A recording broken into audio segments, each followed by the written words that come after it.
Bien, estaba comentando con la congregación hace un momento, que no ha quedado grabado y ahora sí, que quiero hablar de una persona, que en realidad son tres. Quiero hablar de Dios. Algunos dirán, no, tres dioses, no. Y yo contesto, claro que no. ¿Quién ha dicho tres dioses? He dicho tres personas. Pero ¿cómo puede ser? Si son tres personas, entonces son tres dioses. No, pero cada uno es Dios. Pero si cada uno es Dios, entonces son tres dioses. No, no. Ahí es donde ya las matemáticas están muy limitadas. Hay un momento en que ahí ya... A ver, explícamelo, es complicado, ¿eh? Es complicado de explicar eso. Pero no voy a hablaros de la Trinidad, porque eso es un hecho. La Biblia nos habla de la triunidad o Trinidad, que es lo mismo, es decir, tres uno, un Dios manifestado en tres personas. Pero ¿cómo es este Dios? ¿Qué nos dice la palabra acerca de cómo es Dios? Por eso estamos reunidos aquí esta tarde. No estaríamos aquí reunidos esta tarde si no fuera por Dios, ¿verdad que no? Estaríamos cada uno, vaya usted a saber dónde. O algunos no, ni estaríamos aquí en este mundo ya, quién sabe. Pero estamos aquí, lo cual es un milagro, lo cual es obra de Dios. Y si es obra de Dios, hay que hablar de Dios, del Dios de la obra.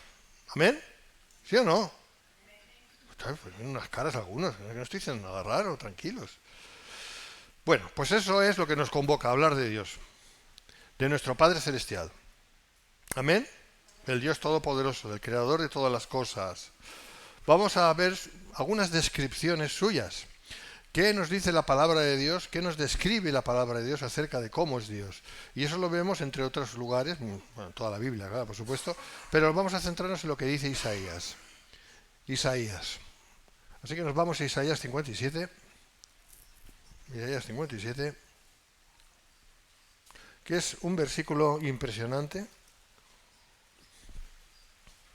muy descriptivo de cómo es Dios y de cómo somos los que dependemos de Él. También habla de eso. Vamos a leer la palabra entonces. Porque así dijo el alto y sublime, el que habita la eternidad y cuyo nombre es el santo. Yo, dice el Señor, ¿vale? Yo habito en la altura y la santidad. Muy bien, hasta aquí es fácil. Pero ¿qué dice luego? Y con el quebrantado y humilde de espíritu. Impresionante. Para hacer vivir el espíritu de los humildes y para vivificar el corazón de los quebrantados. Señor, te damos gracias por tu palabra. Oramos, Señor, que nos des entendimiento de lo que quieras decirnos y de las cosas que tengamos que entender esta tarde, Señor, acerca de ti y acerca de nosotros con respecto de ti. Gracias, Padre, en el nombre de Jesús. Hace mucho tiempo que enseñé esto, pero esto hay que irlo enseñando porque es muy importante. Es muy importante no olvidarlo. Descripciones de Dios, punto 1, dice porque así dijo el alto y sublime. Lo primero que dice es, presenta a Dios como lo que es, o quién es, o cómo es. Más bien cómo es. Es alto, el alto y sublime. Ahora vamos a ver en el hebreo qué significa y cómo tenemos que entenderlo. Él es el alto y sublime. Cuando dice el alto significa que no hay nadie más alto que él. Por alto es majestuoso, grande, máximo, ¿vale? Máximo. No hay nadie, ya no digo nada, sino digo nadie que se pueda comparar a él. Absolutamente. No existe cosa creada. Porque claro, Él es el creador y lo demás, en todo caso, son cosas creadas, o personas creadas, o espíritus creados, o lo que sea creado. Pero Él no ha sido creado, Él es increado. Por lo tanto, digo, no hay nada ni nadie que se pueda comparar a Él. Pero eso lo iremos viendo poco a poco. Dios es alto y es sublime. Sublime, ya sabemos lo que es, pero vamos a ver más. Primeramente es el alto. La palabra hebrea que se traduce por alto es rum. Esta es la palabra hebrea, rum, ¿vale? No tiene que ver con ron, no tiene nada que ver, rum, ¿vale? Y significa, ¿cuál es el significado? Que esto es lo que nos interesa, el significado. Pues varias cosas, exaltado, elevado, por encima de todo. O sea, es la persona más humilde y al mismo tiempo es la persona extra, incomparable. Es impresionante. Piénsalo, piénsalo. No existe nadie como él. elevado, exaltado por encima de todo. Esto tiene la implicación consecuente de ser el que lo ha creado todo. Solo el creador puede ser así, no puede ser de otra manera. Y que de nada de todo ello él es necesitado, eso es obvio. Eso es obvio y lo podemos entender con nuestra mente humana. Dios no puede necesitar de nada porque todo lo demás ha sido creado por Él. Y Él, si lo ha creado, no lo puede necesitar. ¿Me entiendes? ¿Cómo va a necesitar Dios de algo? Todo lo que existe ha sido creado por Él. ¿Ha podido crear algo porque necesitaba algo? No, Dios no necesita nada. Si Dios no hubiera creado nada, no hubiera pasado nada. Él seguiría igual, siendo sublime, el alto y todo. O sea, Él no tenía ninguna necesidad de crear. Solo fue un acto de su voluntad, porque Él quiso. Yo podría comparar eso con lo que me está pasando últimamente. Últimamente tengo ganas de componer canciones y de grabar canciones. Bueno, esto lo estoy haciendo. Pensé que ya lo iba a dejar, pero no, estoy cogiendo otra vez el gustillo. Me gusta, ¿no?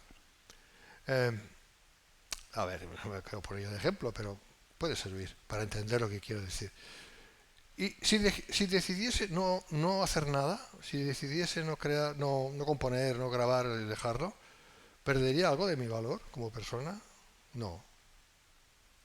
¿Perdería algo de mi talento? Es decir, el talento mío es lo que Dios me ha dado, ¿vale? O sea, ya, pero no voy por ahí, ya me entendéis. Lo que quiero decir es lo que quiero decir, lo que estoy diciendo. O sea, ¿tendría yo alguna pérdida o más o menos, no sé, algo? No. Entonces, ¿por qué lo hago? ¿Por qué compongo? Porque me gusta, a pesar de mi mujer me gusta, ¿no? Y lo hago, ¿no? Sí, sí. Y lo hago, vale, muy bien. Pero si no lo hiciera, si dijera, mira, no lo voy a hacer porque, total, es igual, no lo voy a hacer. ¿Perdería yo algo de mi valor o de alguna cosa? No. ¿Necesito yo, en ese sentido, hacer música? A lo mejor sí necesito, pero vamos a decir que en realidad no. ¿Por qué? Pues porque puedo seguir viviendo igual y no hay ningún problema. ¿Entendéis lo que quiero decir? Todos nosotros podemos hacer cosas, ¿vale? Cada uno tiene sus talentos, sus dones, sus capacidades.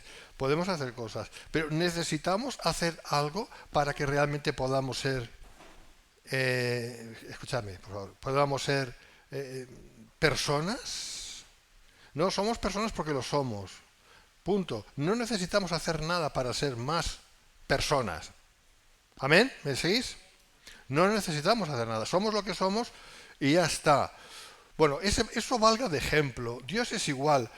¿Podía haber Dios creado algo porque necesitaba crear algo? No. Dios no necesitaba crear algo. Dios no necesita hacer nada. Escuchadme. Dios solamente lo ha hecho porque le ha placido. Punto. ¿Vale?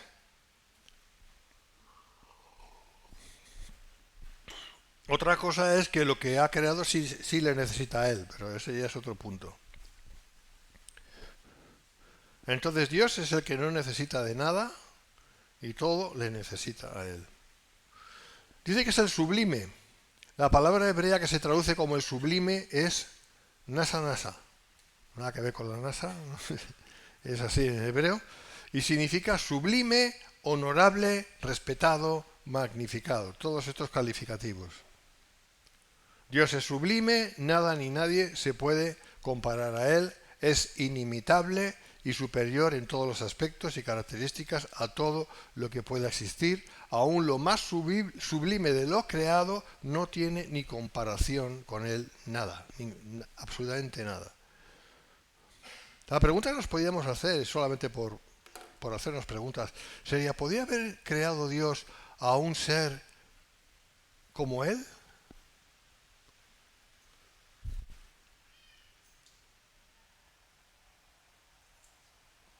¿Podría haber Dios creado a un ser casi como Él? Y ahí, claro, entran todas las posibilidades, porque ese casi, vaya usted a saber qué es. ¿Qué implica ese casi? Yo no lo sé. Pero vamos a imaginar. Bueno, Dios es el Todopoderoso. Dios todo lo puede.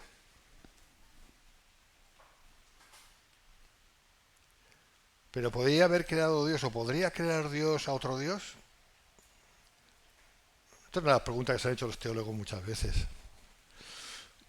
La verdad es que yo prefiero no contestar a eso porque no tengo ni idea. Creo que no. Pero no es porque no pudiera hacerlo, sino sencillamente porque sería estúpido. ¿Cómo va Dios a crear otro Dios? Pero, porque claro, si Dios creara otro Dios ya no sería Dios. Quiero decir, el segundo Dios ya no sería Dios, sería porque sería un ser creado. No, en ese sentido, claro que no. Pero vamos a imaginar que Dios decidiera, bueno, voy a crear a, a otro Dios como yo, que sí, será una creación mía, pero será como yo. Bueno, hay sectas por ahí pseudo-cristianas que creen eso, por ejemplo los mormones. ¿Eh? Pero bueno, vamos a dejarnos de historias porque no es el caso. El caso es que no existe ningún ser comparable a él. Porque eso es lo que acabamos de leer, ¿no? O si no, la palabra se estaría contradiciendo y yo no sé qué estaría enseñando ahora. No, no existe nadie como él. ¿Amén? Tranquilos. No hay competencia. No hay competencia. Oh, pero el diablo, sí, el diablo, bueno, Lucifer, era Lucifer. Ser maravilloso, todo lo que tú quieras. Y habla muy bonito, dicen que tiene una voz preciosa. Vale, lo que tú quieras, pero es el diablo. Y está condenado. Así que, no, no existe nadie como nuestro Dios. Es incomparable, amén. Bien, dice que habita la eternidad. Él habita la eternidad. Es interesante porque no dice habita en la eternidad. Dice la eternidad. Shakan en hebreo tiene el sentido de estar siempre, de permanecer. A ver, yo quiero deciros una cosa. Con nuestra mente tan finita, tan humana, tan cortita, en comparación con Dios, claro. ¿Cómo podemos entender cómo es Dios? No podemos, ¿vale? No podemos. Dice, ¿qué es la vida eterna? Conocer a Dios. O sea, conocer a Dios en todo caso implica toda una eternidad. Y la eternidad no se termina nunca, por eso es eternidad. Por lo tanto, nunca acabaremos de conocer a Dios. Conoceremos lo más importante en cuanto a nosotros, lo que nos compete de Dios, porque Dios nos lo revela. O sea, no podemos conocer nada de Dios que Dios no lo revele, ¿vale? ¿Me entendéis?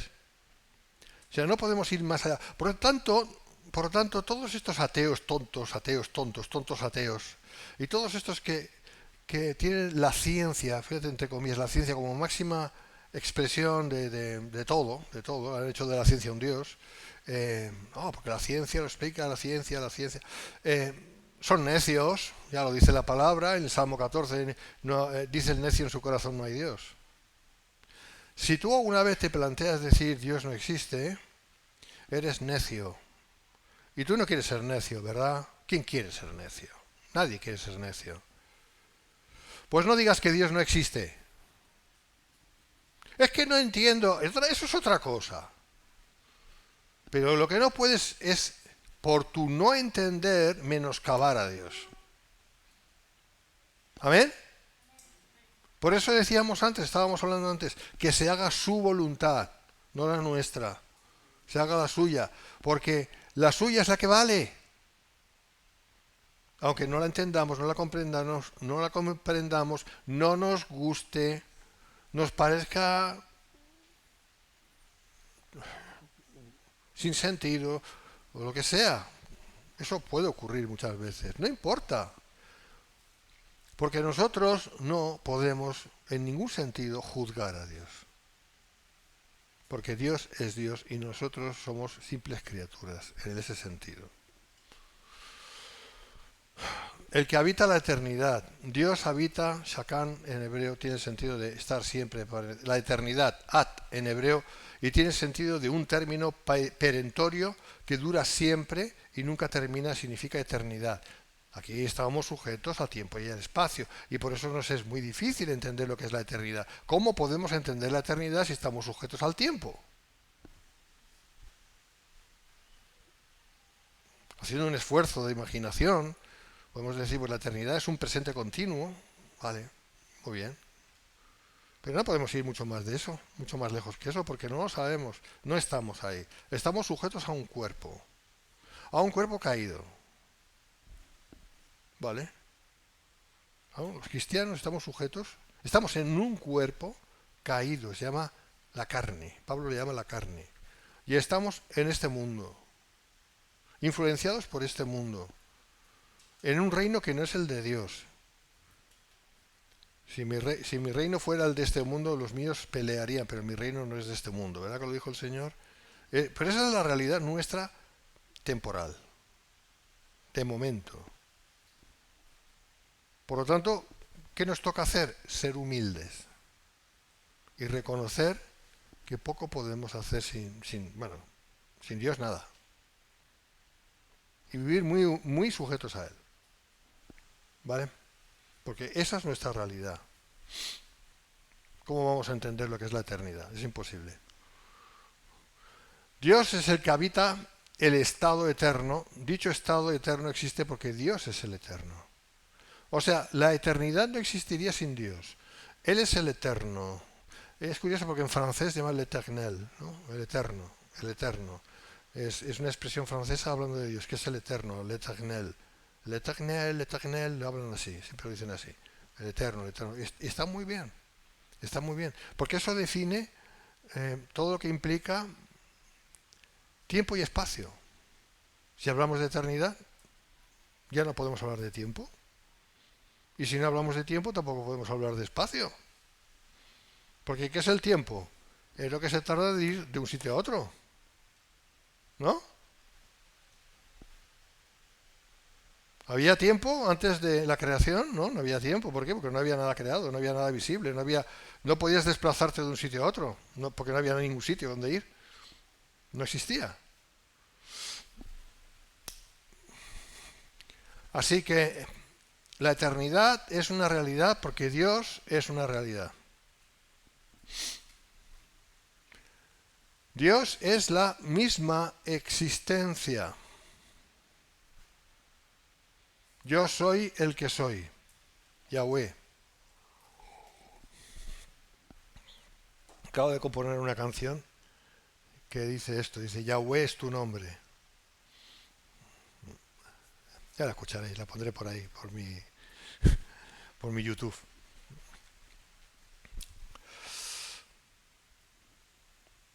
Precisamente me inspiré en esta predicación para hacer la letra. En parte fue así.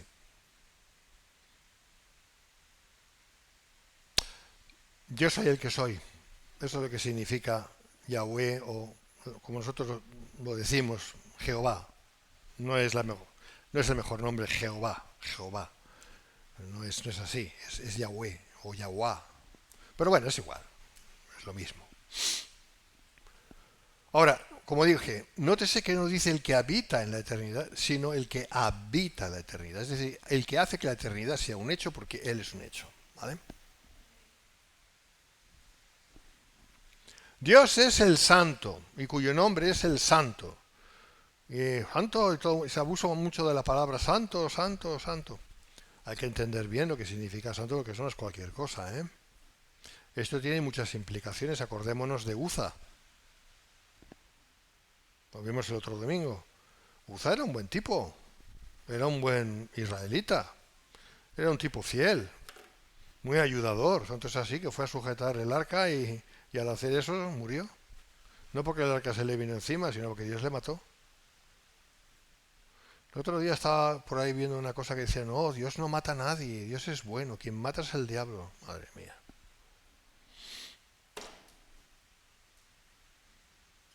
Tiene un concepto de Dios tan buenista, tan irreal. Dios es el que da la vida y el que quita la vida, ¿verdad? Dios dio, Dios quitó, alabado sea su nombre. Eso lo dice Job. Ya está. Esto te implica, eso te da entendimiento de que cuando mueres físicamente no dejas de existir. Porque sería injusto que un ser humano, no sea un animal, pero un ser humano, dejara de existir cuando muere físicamente. Perdiera la conciencia y sencillamente se desvaneciera, ¿no? Como creen los ateos. Sí, eso es injusto en sí mismo.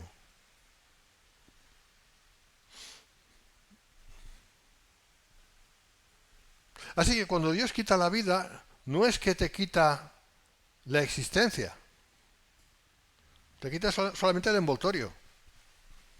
Y luego te dará un nuevo envoltorio. Pero en principio te lo quita. ¿Puede hacerlo Dios? Hombre, es que es suyo. Es que es suyo.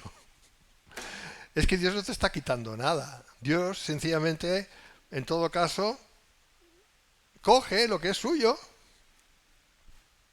Tu vida y la mía son suyos. Aunque creamos o no creamos, da igual. La vida del ser humano le pertenece a él. Él la da. No pidió permiso a nadie para hacernos nacer, ¿verdad que no? No pidió permiso. Oye, mira, ¿quieres nacer? Y tú, bueno, vale. Pero, oye, eso sí, una buena familia y en un sitio que se viva bien y que haya buen clima, ¿eh? Y si hay una playita, mejor. No. Mi nieto, es raro suena esto. Mi nieto ha nacido y el pobre chaval ni está ahí y mira así. Nadie le ha pedido permiso, ¿verdad? Para nacer. Por dentro de poco el chaval declara lo mismo. Y así todos. Y nosotros cuando nacimos nadie nos pidió permiso. Bueno, Dios permitió o quiso, las dos cosas, que naciéramos. De la misma manera, Dios nos quita la vida. La muerte es quitarnos la vida física. Pero no la vida en sí mismo.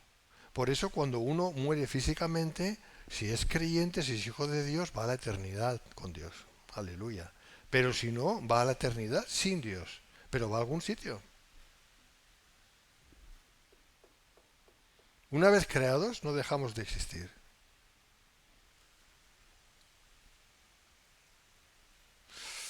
Interesante. Y estaba hablando de Uza, ¿no? Uza, te puedes imaginar a Uza, ¿no? Está ahí el pobre hombre, ahí pendiente del arca. Ahí el arca se estaba llevando de manera impropia, porque no tenían que llevarla con animales, sino que lo tenían que llevar con las varillas, pero no lo sabían, eran ignorantes. Pecaron de hierro, ¿vale? De desconocimiento. Y ahí la iban llevando, y de repente, un traspiés, y el arca se va a caer, y Uza, que estaba muy pendiente, un hombre ahí muy pendiente, va, y no, que no se caiga. Y ahí muere. ¿Por qué? Mentalidad humana. Pero era un buen hombre. Tenía familia. Tenía hijos, seguramente nietos, porque ahí rápidamente ya tenían nietos. No sé por qué, pero no es como ahora que tardamos mucho. Era un buen hombre, tenía su esposa, cuidaba de ella. Además tenía una abuela que necesitaba ayuda y él era muy importante para la ayuda para la familia, para no sé qué, no sé cuánto. Y Uza era muy importante, pero Uza hizo algo que no tenía que haber hecho. Pero hizo lo posible para que no se cayera el arca. Sí, Uza fue a sujetar a Dios. Que no se cayera Dios. Porque la presencia de Dios estaba en el arca. Era el utensilio más sagrado sobre la tierra. Entonces, ahora ¿cuál es la cosa más sagrada sobre la tierra? Tú y yo, porque somos templo del Espíritu Santo. Así que no venga ningún Uza a tocarnos, ¿eh? Bueno. Uza murió. ¿Por qué? Porque Dios es santo. Y Dios ya dijo claramente que ningún ser humano podía poner su mano encima del arca. No se podía tocar. Y Dios cumple su palabra.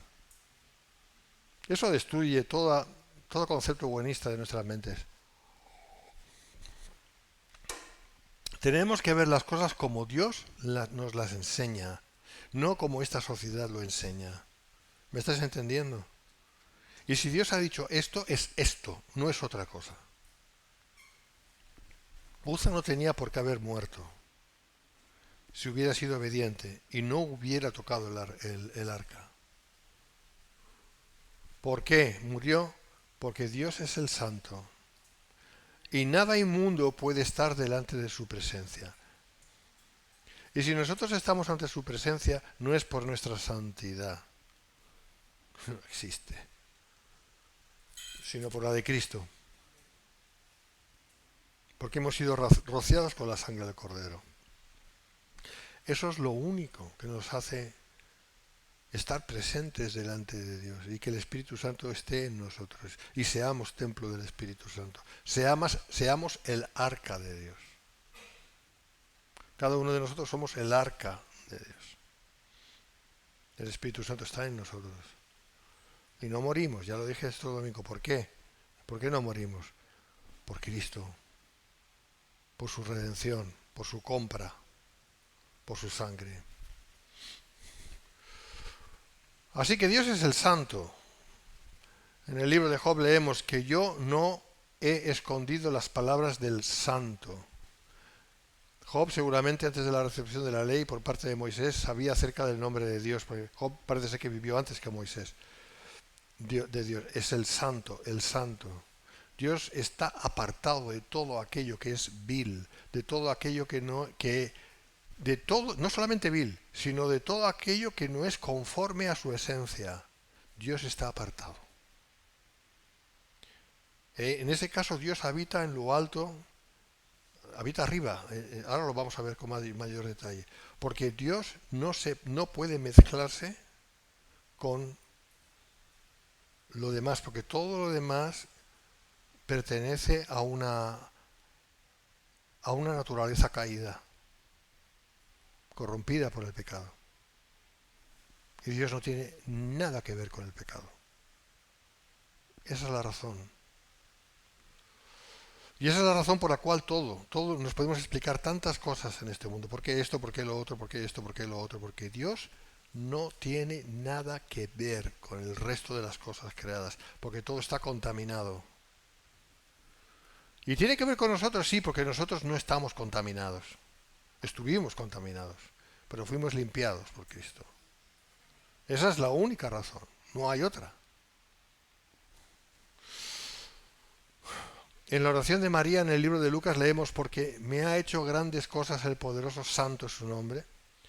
El nombre de Dios es santo porque Él es santo. En hebreo la palabra es kadosh, que significa sagrado, lo cual implica puro y por lo tanto apartado de todo lo que no es de acorde a su substancia.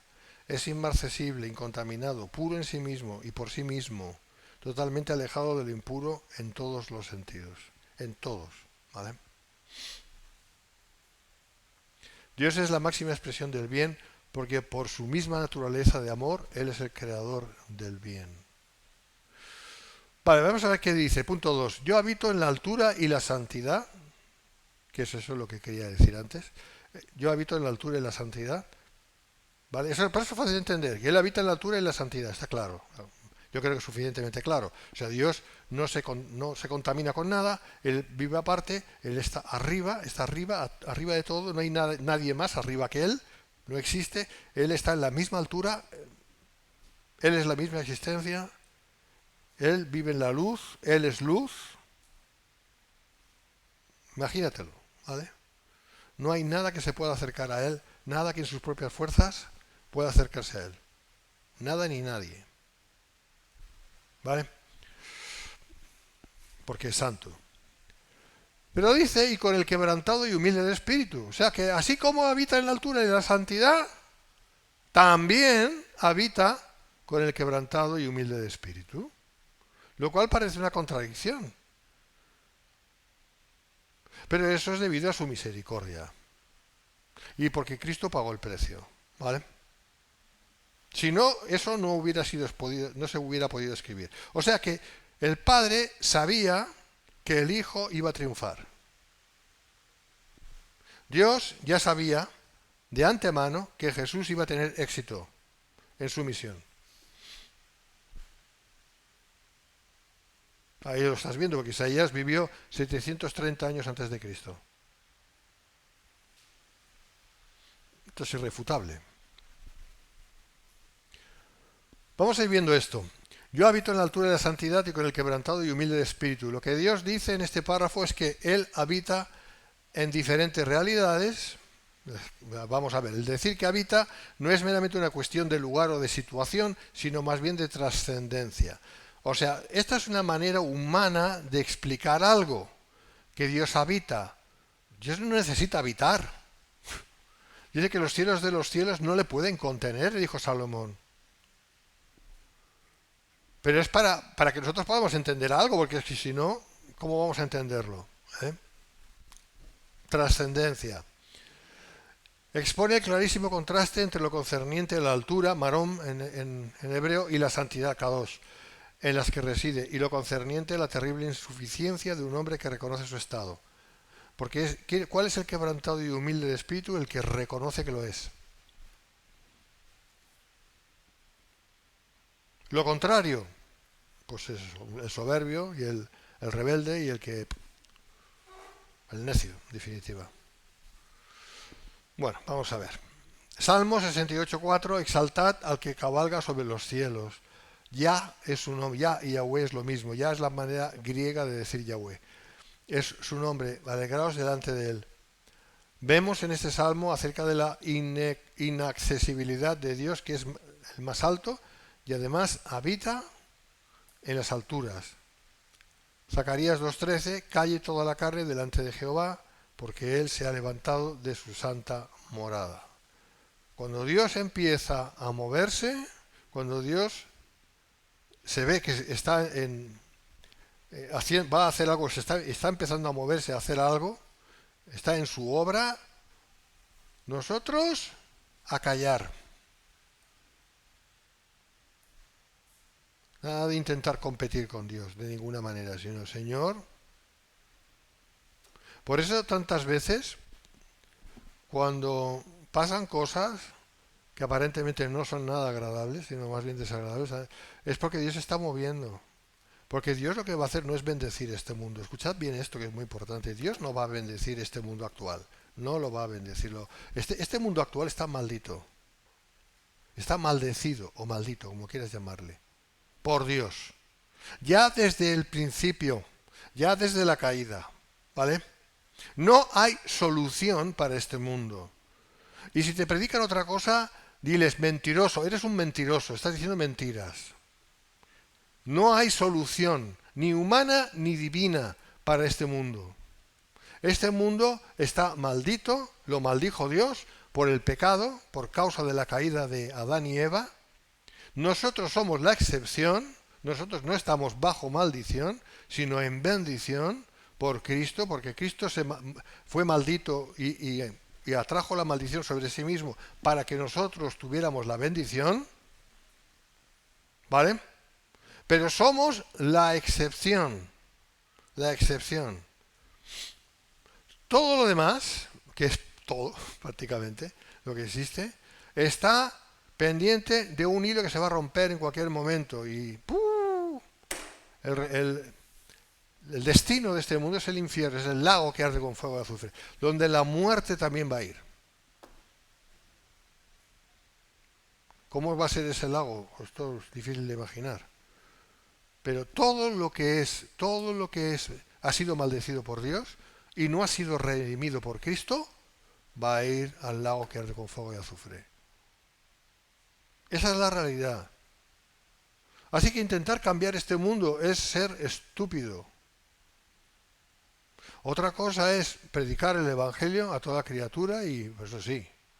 Pero intentar cambiar las cosas no se van a cambiar, todo lo contrario. Así que cuando veamos que está pasando cosas, están pasando, que Dios está empezando a obrar ya en un sentido ya de traer cada vez más juicio y más juicio y más juicio, pues tenemos que entender, y yo el primero, que a mí me cuesta, tenemos que entender que es Dios que lo está haciendo y Señor, bendito sea tu nombre, solamente ten misericordia de nosotros y de quien quieras tenerla. Y básicamente esa tiene que ser nuestra oración. Otra vez, hágase tu voluntad.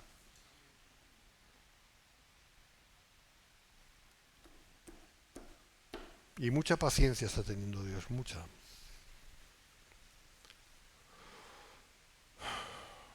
Por eso dice, calle toda carne delante de Jehová, porque Él se ha levantado de su santa morada.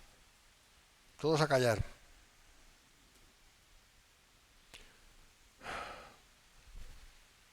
No existe nadie ni nada más santo que Dios. Ningún ser humano en ninguna condición podría siquiera levantar su mirada hacia Él. ¿Por qué Jesús levantaba sus ojos al cielo? ¿No lo habéis pensado alguna vez? Que lo dicen los evangelios. Y levantó sus ojos al cielo. Y levantó sus ojos al cielo. ¿Qué significa levantar los ojos al cielo?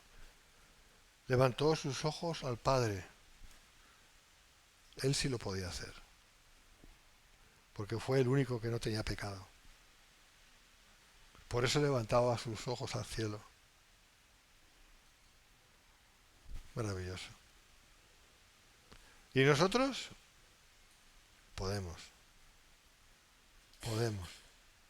Pero no por nosotros, por Él. Por Él, por su Espíritu.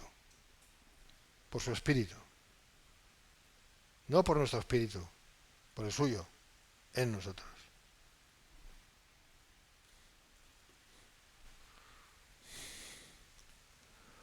Porque Dios es inaccesible por obra humana porque Él habita en la altura y la santidad. A pesar de que no está en modo alguno en el hombre el siquiera acercarse a Dios ni en hecho ni en voluntad, lo contrario es más que una rotunda verdad. Dios no solo se acerca a ese hombre compungido, dolido por sus pecados, porque el Espíritu ha hecho la obra, quebrantado y humilde de espíritu, sino que habita con Él. Y en esta dispensación actual, en Él. Es el Espíritu de Dios que habita en nosotros. Cosa inverosímil en el Antiguo Testamento. Absolutamente inverosímil. Como mucho, el Espíritu habitaba con gente como Abraham, Moisés, David, gente especialmente escogida por Dios. Seguramente está con Uza, ya que lo mencioné antes. El Espíritu estaba con él, pero no estaba en él. Por eso murió. Porque él era creyente, seguramente era justo del Antiguo Testamento, era un justo del Antiguo Testamento. Uza era un justo del Antiguo Testamento. Pero Dios le mató ahí mismo. Porque entonces se vivía bajo la ley y la ley tenía sus consecuencias. Y si no se cumplía con la ley,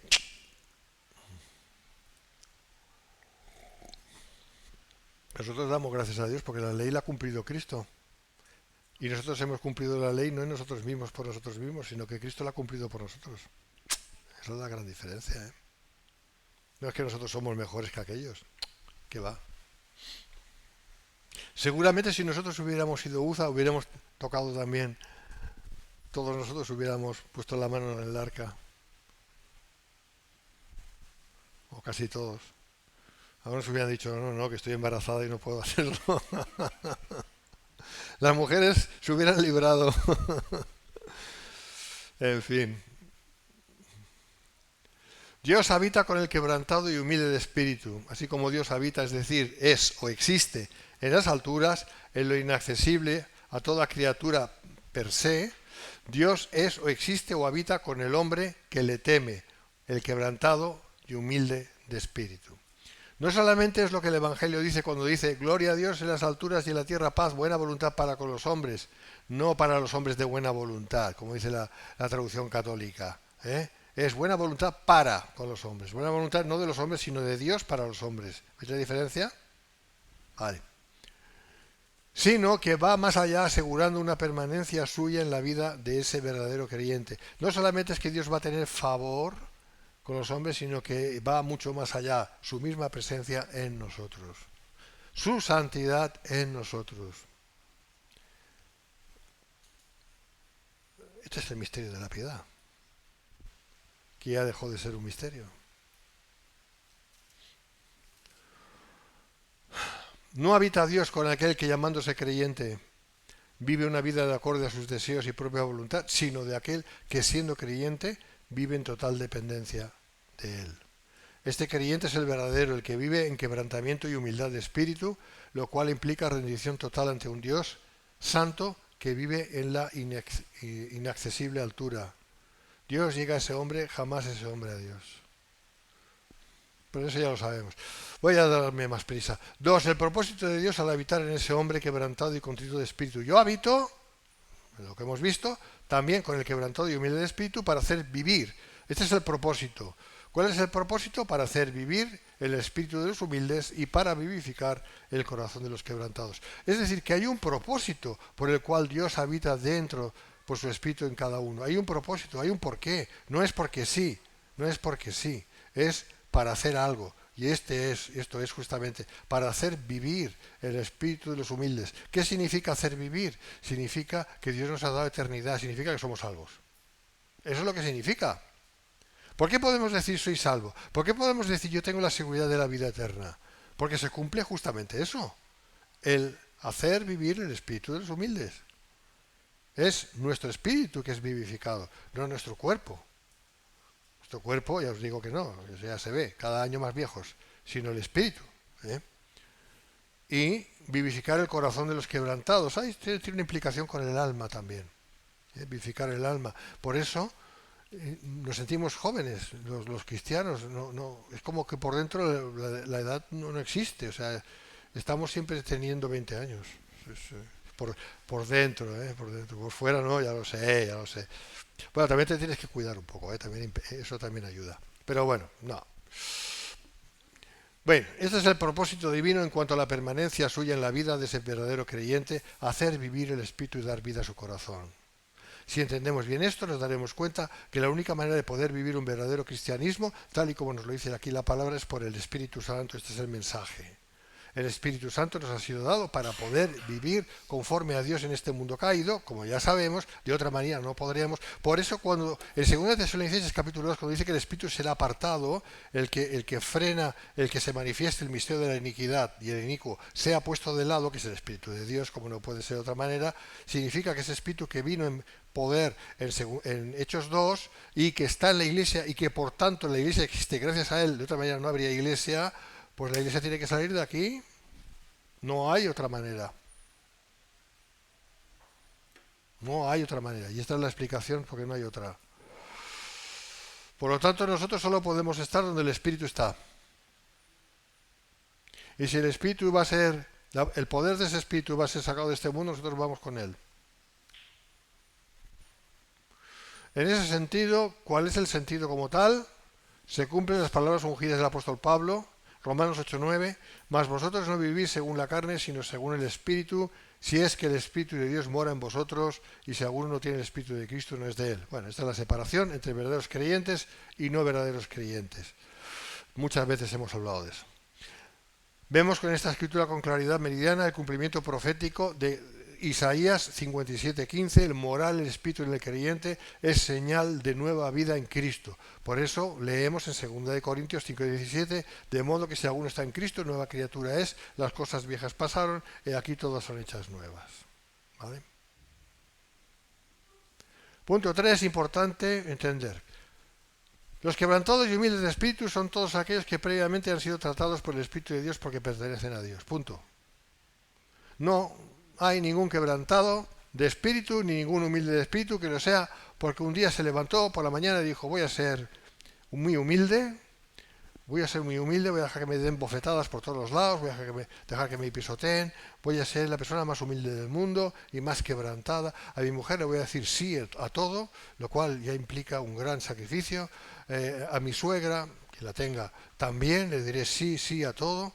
En fin, diré sí a todo el mundo y voy a estar muy quebrantado y voy a estar muy sumiso y ya está. Y con eso cumpliré lo que dice Isaías o algo por el estilo. Es mentira. O sea, no está en nosotros eso. Esa es la obra de Dios en nosotros. La verdadera humildad solo la realiza el Espíritu Santo en la vida del creyente. Por eso es fruto del Espíritu. ¿Vale? Y eso va a la velocidad que Dios quiere. Nadie puede decir, quiero ser súper santo ya. Yo me acuerdo de una linda, Me acuerdo de una que decía, es que yo quiero ser santa, yo quiero, madre mía. Bueno, se fue de la iglesia, no sé dónde estará, ¿no? La he buscado por internet, no aparece, no sé, no tengo ni idea. A ver, no hay manera de ser más santo que lo que Dios quiere que seas, porque esa santidad la produce Él. Tú no la puedes producir. Ahora, la que Dios ha producido en tu vida, tú la tienes que ejercitar, eso sí, pero no puedes adelantarte al proceso. En fin. Jesús dijo con gran claridad, todas las cosas me fueron entregadas por mi Padre, y nadie conoce al Hijo sino el Padre, ni al Padre conoce al Hijo sino el Hijo, alguno sino el Hijo, y aquel a quien el Hijo lo quiera revelar. Está clarísimo, es obra de Dios. Por eso dice renglón seguido, venid a mí todos los que estáis trabajados y cargados, y yo os haré descansar. Todo está en el mismo contexto. ¿Qué trabajados y cargados es? Que has trabajado mucho y te has cansado. Bueno, pues entonces ya sabes lo que tienes que hacer, una buena cena y a dormir prontito. No es eso, hombre. Tiene que ver con la cuestión espiritual, moral, tiene que ver con tu vida, tiene que ver con el pecado que albergas o no albergas, o tiene que ver con todos esos. Los trabajadores y cargados son todos aquellos que tienen lucha contra el pecado, que tienen lucha contra todo, contra la tentación y dicen, Señor, necesito de ti, no puedo vencer sin ti. Reconocen su necesidad de Dios. También por eso, ya dicho de paso, os diré que quizás conviene que si alguien está pasando por un proceso de una lucha muy grande, porque ha tenido una caída o de una tentación muy grande o algo que esté pasando, sea lo que sea, busque también ayuda entre los hermanos, que busque hermanos que sean fieles y que puedan, mujeres entre mujeres, hombres entre hombres, mucho mejor así. Y dice, mira, me pasa esto, porque eso es un paso de humildad y de reconocimiento y de búsqueda de querer salir. Porque no siempre uno va a poder salir del atolladero por sí mismo. No siempre. A veces sí, depende de lo que sea la cosa. Pero tantas veces necesitamos al cuerpo de Cristo. Por eso la palabra de Dios también dice, confesaos las ofensas los unos a los otros. Tiene también ese sentido. ¿Vale? O sea, somos parte de un cuerpo, no vamos por libre. Pero desde luego el que hace el milagro es Dios. Dios es quien lo hace.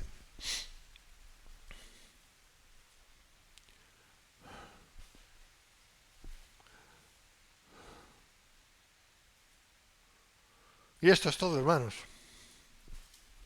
En todo esto, Dios se lleva la gloria. El que piense que ha conseguido algo por sus mismas propias fuerzas y que ha conseguido, no ha conseguido nada, y lo más probable es que eso se vaya a caer. Bueno, ya os lo digo que se va a caer. O sea, todo lo que hemos edificado, que hayamos edificado, subjuntivo, que hayamos edificado, y no ha sido obra de Dios, sino que ha sido obra de nuestro propio esfuerzo, y poco más, se va a caer. Porque es como la casa que está encima de la arena y no encima de la roca. La roca es Cristo, y construimos la casa encima de Cristo. La casa somos nosotros. Así que la pregunta que nos haríamos es, ¿por qué voy tan lento, Señor, en mi vida espiritual? A ver, la respuesta es doble. A veces es porque no somos obedientes. Suele ser lo más común. No somos suficientemente obedientes. No somos suficientemente honestos delante de Dios, etcétera, etcétera. Y entonces el proceso es más largo y doloroso. Otras veces es porque Dios marca el tiempo. Y tú andas en luz, andas en toda la honestidad que puedes, en todo lo que puedes, pero hay partes en tu vida que como que no logras vencer eso, sea esto o lo otro, o más allá, no sé, cada uno sabe. Y a veces es necesaria la paciencia, porque Dios tiene su tiempo para las cosas. Y eso también es importante de cara a terceras personas, sobre todo las personas allegadas, ¿no? Es que, entre matrimonios, por ejemplo, eso es muy típico, es que no cambias, es que siempre eres igual, es que siempre lo... Y la persona está haciendo todo lo que puede, o hasta donde entiende. Pero es que aquí la cuestión es que Dios está haciendo la obra despacio. Es un caso, no digo que siempre sea así, pero es un caso. ¿Y por qué lo hace? Pues lo hace por los dos, para que uno tenga mucha paciencia consigo mismo y para que el otro tenga paciencia del otro. Y muchas veces el segundo caso, la segunda parte del segundo caso, es lo que más ocurre, sobre todo entre matrimonios. Porque lo más sencillo es decir, es que no cambias, es que siempre es lo mismo, es que siempre es lo mismo. O te quejas. ¿Y si te pasara a ti? ¿Y si te pasara a ti algo igual? No querrías escuchar eso del otro, ¿verdad? Que te dijera, es que no cambias, ¿verdad que no? ¿O qué pasa? ¿Que te crees mejor que tu cónyuge? Cuando un cónyuge se cree mejor que el otro, tiene un problema, ¿eh? El problema número uno es que no lo es. No, no digo cónyuge, sino mejor. Porque si los dos son cristianos y aman al Señor, no hay nadie mejor que nadie, ni peor que nadie. Todos somos iguales. Y todos tenemos nuestro trasfondo, y todos tenemos nuestro pasado, y todos arrastramos muchas cosas. ¿Eh? O entre amigos, no solamente cónyuges, entre amigos, amigos íntimos, o cualquier persona que tenga una relación unos con otros, del tipo que sea, pero relaciones correctas, quiero decir, y requiera de mucha... Otra cosa es cuando uno no es cristiano, ¿vale? Entonces ya se rompe la baraja. Te has unido a yugo desigual. ¿Eh? Entonces ahí ya sí que no hay nada que hacer. Estamos hablando de personas cristianas. Amén. Personas que aman al Señor. Y tú ves un fruto de que la persona que está contigo o cerca de ti o lo que sea, ama al Señor, pero tiene un carácter, chico, que ostras. Pues bueno, a lo mejor está junto a tu lado para que aprendas tú también a tener paciencia y a saber aceptar a la gente. Porque claro, es muy fácil aceptar a la gente maja. Eso es muy fácil. Esto está tirado. Hasta los más impíos lo pueden hacer. Pero aceptar y recibir a la gente que es difícil o más difícil no es sencillo. Requiere de mucha intervención del Espíritu de Dios, requiere de mucha obra de Dios, de mucha paciencia y muchas veces, y voy al primer caso y con eso acabo ya, es el tiempo de Dios. Es el tiempo de Dios. Dios tiene su tiempo. Dios tiene su tiempo para cada uno y Dios tiene su tiempo para cada congregación, para cada pareja, para cada núcleo familiar, para cada grupo de amigos, para cada lo que sea. Tiene su tiempo. Porque para Él las relaciones son muy importantes.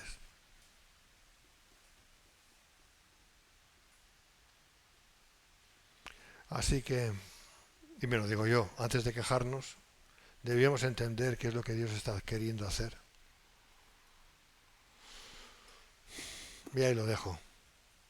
Y eso va en el contexto de que Él habita con el humilde y quebrantado de espíritu. Pero no olvidemos que Él es el alto y sublime, el que habita en la eternidad, lo alto, en la arriba, en la luz. Pero fíjate si es humilde, que al mismo tiempo también está con nosotros. Impresionante. Claro, que eso tiene una conclusión final. Ahora nos vemos así, yo os veo, y vosotros me veis. ¿Y qué es lo que vemos? Carne. Carne. ¿Qué es lo que veremos dentro de muy poco? No va a ser carne, va a ser gloria.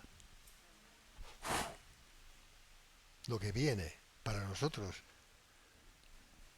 es indescriptible.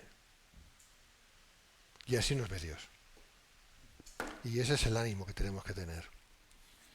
Así que mientras tanto procedamos con humildad, con paciencia los unos con los otros, porque en un momento dado, en un abrir y cerrar de ojos, seremos transformados. Y esto va a ser ni siquiera un recuerdo, ni nos vamos a acordar más. No va a subir más a nuestra memoria. Porque lo que viene, lo que tenemos por delante, y para toda la eternidad, es sublime.